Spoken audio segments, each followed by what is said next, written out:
Welcome into episode 157 of The Checklist, brought to you by Secure Mac. I'm Ken Ray. And I'm Augustrometer. DoorDash dropped something, taking a look at AltStore and the security side of recent Apple updates. Feeling a bit salty? Well, you might be after this edition of The Checklist, brought to you by Secure Mac.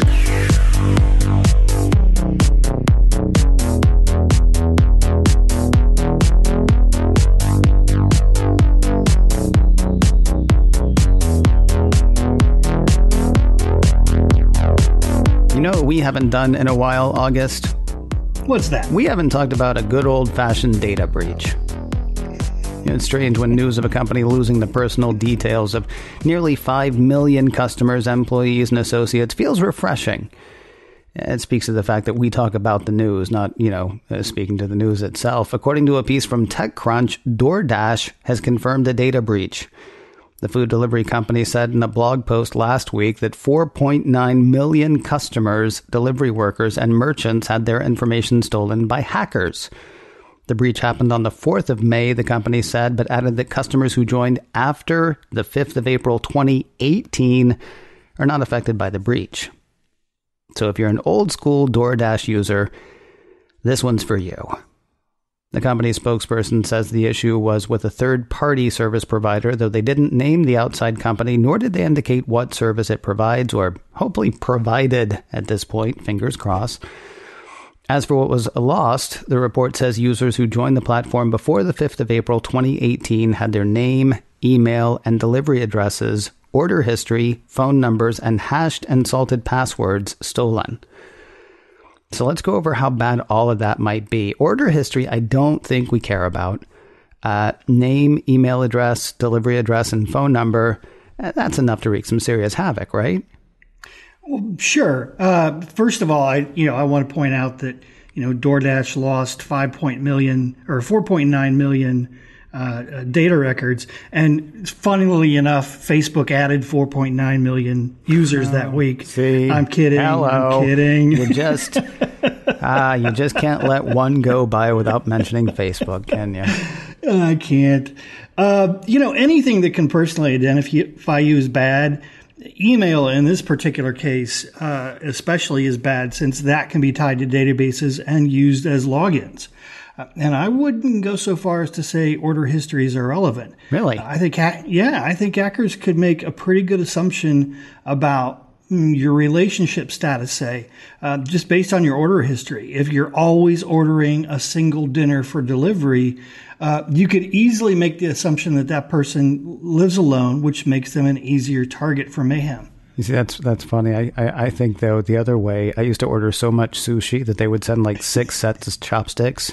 And I was like, I never corrected them.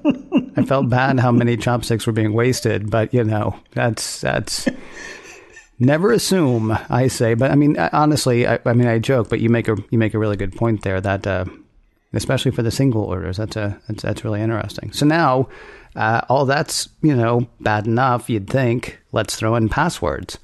The good news here is they weren't stored in plain text, which, of course, we have heard about before.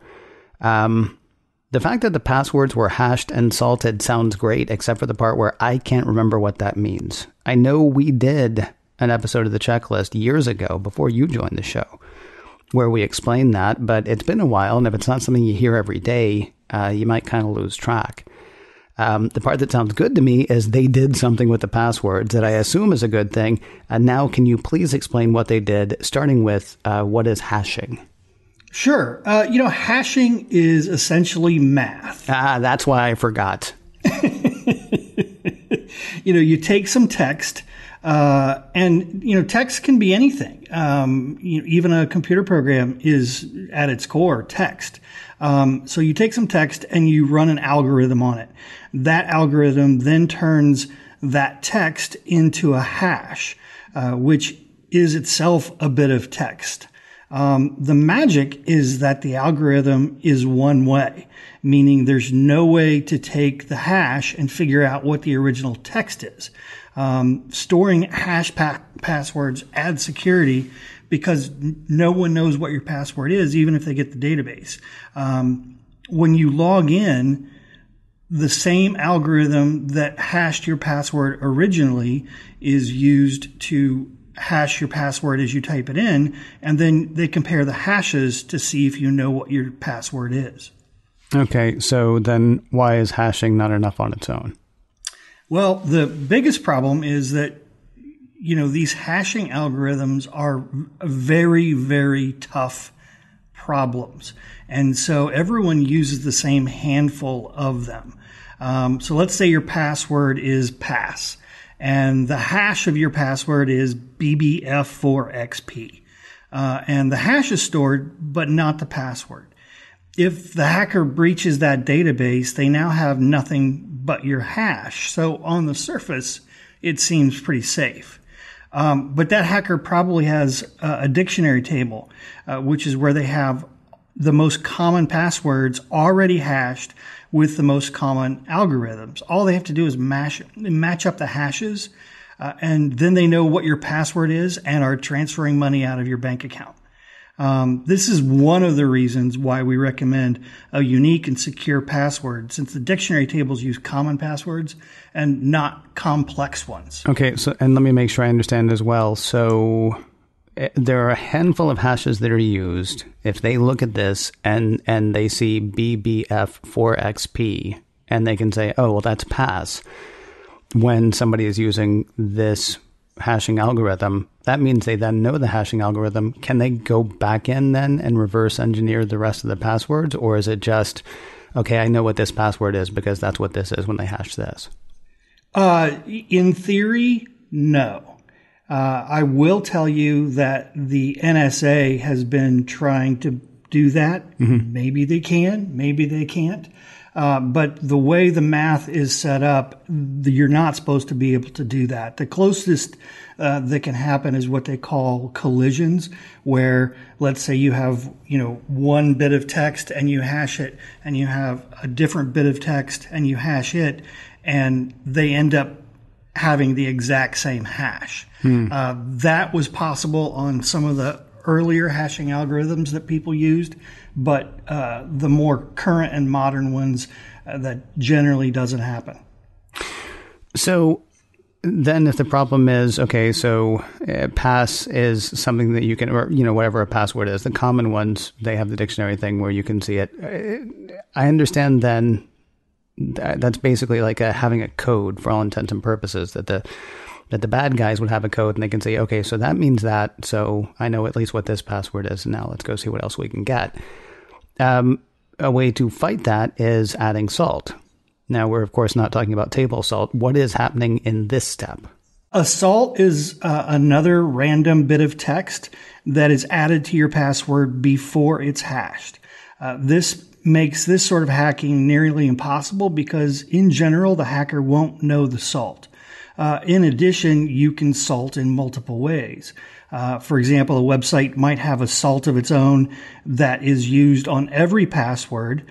They might also add a unique salt to every password stored. So then you've got two salts plus the password. It's all hashed. And this triple layer, salt hash, makes it really, really tough for a hacker to use a dictionary table against a database. Nearly impossible. Okay, so if the leaked passwords were only hashed, it would be bad because the bad guy could figure out what the hashed password was. With the salt added, are the leaked passwords, have they not been rendered inert at this point? Well, it would be bad to only have hashed passwords because there are so few of those hashing algorithms, and It's easy to match against them.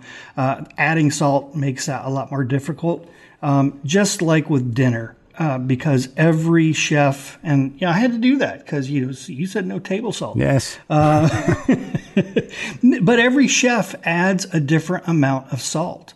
So the same dish tastes different at different restaurants.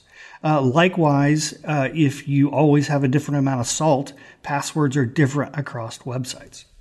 Now, DoorDash isn't done, by the way. According to TechCrunch, the company also said consumers had the last 4 digits of their payment cards taken, though full numbers and card verification values, or CVV, those 3 numbers on the back of your card, those were not taken.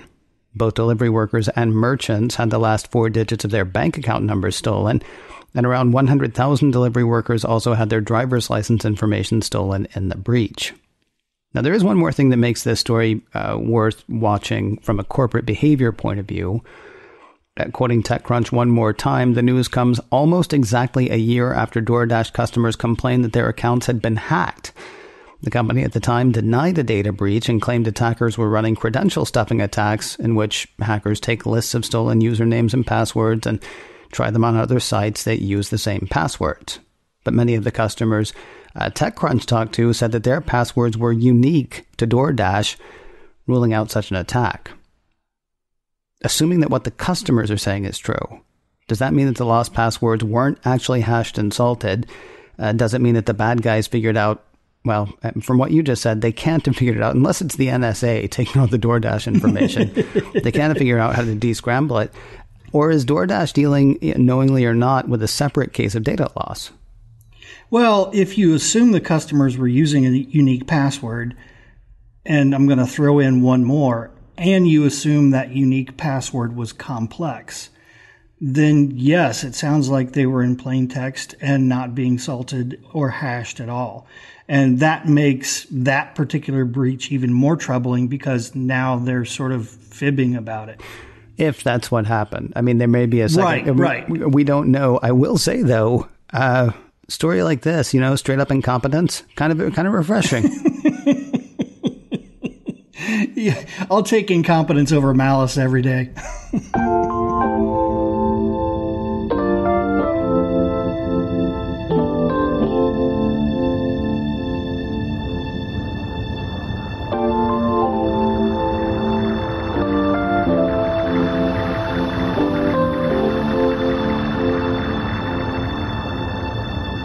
Something there is that doesn't love a wall. With hundreds and hundreds of thousands of apps in the App Store, you would think it would have everything you need, everything you want for your phone, your tablet, whatever. And yet, as Robert Frost wrote, something there is that doesn't love a wall. Apple's walled garden may be filled with delights, and it may strive to keep people safe. Still, some people want out, and they want to take their iPhones with them. For them, there have been jailbreaks and Cydia. Though there's a new thing that'll let people download and run apps from outside the App Store that does not require jailbreaking. What it requires, though, still seems troublesome. Engadget has word of AltStore, so-called because it's an alternative to the App Store. According to the piece, developer Riley Testit is launching an unofficial AltStore that theoretically lets you push the boundaries of iOS without either jailbreaking or worrying that Apple will pull access. It's still not simple, but it should be less intimidating. Anyway, that's what Engadget says.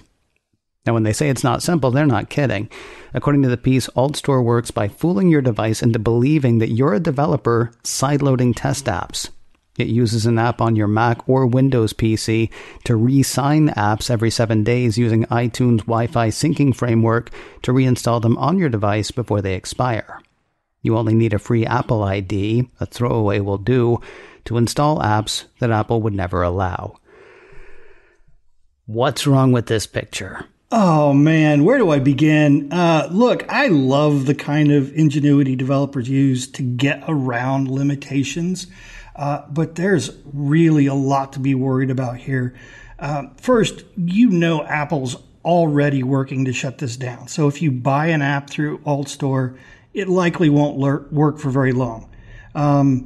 Second, this developer right now is only one person. I don't know anything about him, but unless this is making a ton of money for him, it's going to get dropped as soon as he gets a nice fat job offer, which leads us back to that app you just bought might not work very long. And then finally, and most importantly, all the security issues. The company clearly says the AltStore is designed to work around Apple's limitations, but many of those limitations are in place to prevent predatory apps from stealing your data, hacking your phone, all kinds of other bad behavior. To me, this has all of the risks of jailbreaking in an easier package. Yeah, this would also seem like the kind of thing that Apple might not want to see for several reasons. It kills their ability to safeguard the experience. It potentially eats into revenue. I mean, there are just all kinds of reasons that Apple might not wanna. Now, Engadget says it doesn't think that there's much that Apple can do to stop it, though I'm curious, is that the case? Apple owns the OS, so I think they can pretty much do anything they want with enough time and resources. Off the top of my head, the things Apple could do are just taking down the AltStore developer account and then all of the other developer accounts for the apps that pop up. Now, you can use throwaway Apple ID to do this, but that's going to be a really horrible user experience for both the developer and anyone who's downloaded an app from AltStore. AltStore seems to be managing all of the app provisioning files instead of letting the OS do it, which makes it harder for Apple. I'll agree. But, like I said, Apple owns the OS, and I suspect they have a way to look for these profiles. Apple's main way of shutting this down would be change how profiles are handled. It would probably break a lot of things for legit developers. And it seems to be a lot of work on Apple's part, but my bet is that to keep the customer experience, they'd make that investment. Again, they own the OS as well as the development tools. This is something they definitely could do. And then lastly, there's just litigation. This guy has made his name public. Apple literally has a building full of lawyers on the Apple campus, and they sue people for breakfast. Going after him legally to stop this would probably be their first step. And you have to remember, Apple doesn't have to be right on this. They just have to keep the lawsuit running enough to bankrupt AltStore or the developer. And with, over $200 billion with a B dollars in cash, my money is on Apple there. See, here's my thing. I love AltStore in theory. If we lived, in a teched out utopia where everybody was your friend and everybody could be trusted, this would be a fun thing to see. The problem is we're not there. And I'm a little bit different than you. I'm not even worried about the guy behind AltStore. I mean, the fact that he is putting his name out there, that he's telling everybody how he's doing this, I mean, that makes me think that he's, there's a decent chance he's on the up and up. But I don't know who he's hanging out with, I mean, he says on his blog, from the beginning, AltStore was intended to serve as a way for developers to distribute entirely new apps that push the boundaries of iOS in ways not possible with Apple's app review process. I might trust him, right? Or, I might trust you, and you might trust your friend, but how am I supposed to know whether I can trust your friend's friend, which it seems like is what we're looking at. That's exactly right. I don't necessarily distrust this guy. I distrust any of the devs that might put apps on the AltStore. One of Android's biggest problems is the crapware on the Google Play Store that steal your data. Those developers would jump at the chance to put their nastiness on an iPhone.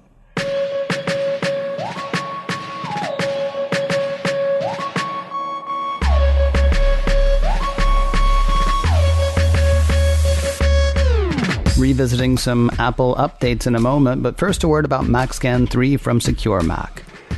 Gone are the days when simply having a Mac was all the security protection you needed. Of course, those days weren't actually those days, but we can't even pretend that that's the case anymore. More and more people are using Macs, which means more and more people are trying to hack into your Mac. In fact, the number of malicious files for Macs has increased exponentially over the last decade. You need to stay ahead of the bad guys, and MacScan 3 can help. MacScan 3 is a great defense against malicious software attacks aimed at your Mac. It's developed by Secure Mac, trusted names in computer security and developers of exceptional security software for 20 years and counting.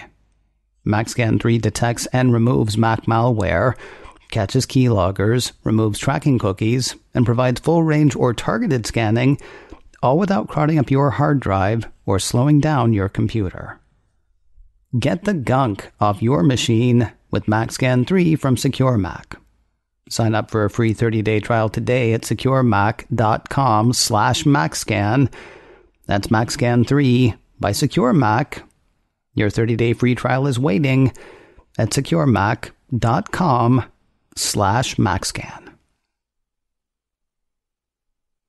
We'll wrap up today with a slew of updates from Apple. We talked a couple of weeks ago about privacy and security features in iOS 13. Well, just 4 days after that dropped, Apple hit with iOS 13.1. While there were security components to both of the updates, iOS 13 and 13.1, there weren't as many as in some of Apple's past releases. 9 security issues addressed in iOS 13, and 1 in the security notes for iOS 13.1. What I found interesting was the same single fix for iOS 13.1 was also the single fix mentioned in security updates for older versions of watchOS and iOS. For things that can't make the leap from iOS, whatever they're on, to iOS 13 or to iPadOS, Apple released iOS 12.4.2. For the later updates with a single fix, they all addressed an issue with Foundation. What is Foundation? Well, Foundation is pretty much what it says. It's the foundation for anything OS related from Apple, from Mac OS to tvOS to iOS, and all of sort of the shared functionality across those devices are included in Foundation. For example, string handling, which is how apps work with text, is part of Foundation, since every version of every OS needs to be able to deal with strings. Okay, so as far as the vulnerability, Apple's notes for each affected OS update said impact, a remote attacker may be able to cause unexpected application termination or arbitrary code execution. Description, an out-of-bounds read was addressed with improved input validation. Every one of those words by themselves, I understand, put them all together, and I have no idea what just happened. Yeah, I really wish they'd have these things written by a human. Yeah, that'd be neat, wouldn't it? Can you, okay, but you speak machine, can you translate what they wrote there for us? Sure. Well, let's start with the out-of-bounds read. Think about a textbook you may have had in high school, and the teacher assigned you to read, pages 30 to 42. And that's all you needed to read. But some students read past that, learning a bunch of stuff before everybody else and asking questions that had nothing to do with pages 30 to 42. In computer terms, if you read data past where you're supposed to read, a couple things could happen. First, the app that's doing that could gain access to information and personal data that it shouldn't have because it's reading in other parts of memory that it's not supposed to. Another thing that can happen is that an app could read in so much data because it just never got to the end of where it was supposed to get, and it just crashes the app. And then finally, it sort of opens the door for an app to install and execute code that it shouldn't be executing, and then that gives it even more of your personal data. Meanwhile, Apple did release watchOS 5.3.2 for Apple Watch Series 1 and 2 devices. This also addressed the Foundation flaw or bug or vulnerability, whatever you want to call it. What I found most interesting about this is Apple plans to release a version of watchOS 6 later this fall for Apple Watch Series 1 and 2. I mean, they have to be taking this pretty seriously and wanting users to take it pretty seriously if they're urging this update, even with a bigger update coming relatively soon. Yeah, I totally agree. This bug is some bad juju, and Apple is trying to make sure we're all protected, even those of us with older devices. The nice thing for Apple is that if it fixes the bug in Foundation, because Foundation is in everything, they don't have to do different fixes for iOS, watchOS, tvOS. They just have to add Foundation back into those and release the update. Also, looking at older devices and being upfront about this, it's just one of the things that makes me trust Apple a little bit more than other companies who tend to cover up security issues. Now, on the Mac side, by the way, same thing. Apple released macOS Mojave 10.14.6 Supplemental Update 2, Security Update 2019-005 for High Sierra, and then also one for Sierra. And they all address the Foundation issue. Again, that would seem to indicate a level of seriousness since macOS Catalina is due out, any minute now, as people hear this. And one more update about which to let you know. Last week we talked about the third-party keyboard warning Apple sent out. That's the one where Apple said it had discovered a bug in iOS 13 and iPadOS that could result in keyboard extensions being granted full access even if you hadn't approved this access. Well, quick on the heels of iOS 13.1, Apple last week released iOS 13.1.1. Apple Insider says there were a few minor tweaks, including a fix for issues that could prevent the device restoring from a backup and a patch on a problem that could cause the battery to drain too quickly. It also resolved a problem in Safari where search suggestions might re-enable after being turned off, and it took care of a problem that could cause reminders to synchronize too slowly. Those are all good reasons to update, though the best reason might be the one that takes care of the third-party keyboard concern. Though listed as a fix for Sandbox, Apple Insider says the update fixes a security issue for third-party keyboard apps. And I share all of this with you so that you know, good news, you can re-enable that beer can keyboard after you update to iOS 13.1.1. You're so excited, aren't you? I am. Yeah. I'm looking forward to those little beer emoji that you send me all the time. Once you get that back. Hey, if you're looking for more security news and how-tos, the place to look is securemac.com/checklist. There you'll find not just notes for this show, but for all the shows we've ever done, and you can listen to every single show right there with the notes. So when we say, hey, go check out the website, no, you'll be right there. You'll be doing it right then, all in one place. securemac.com/checklist.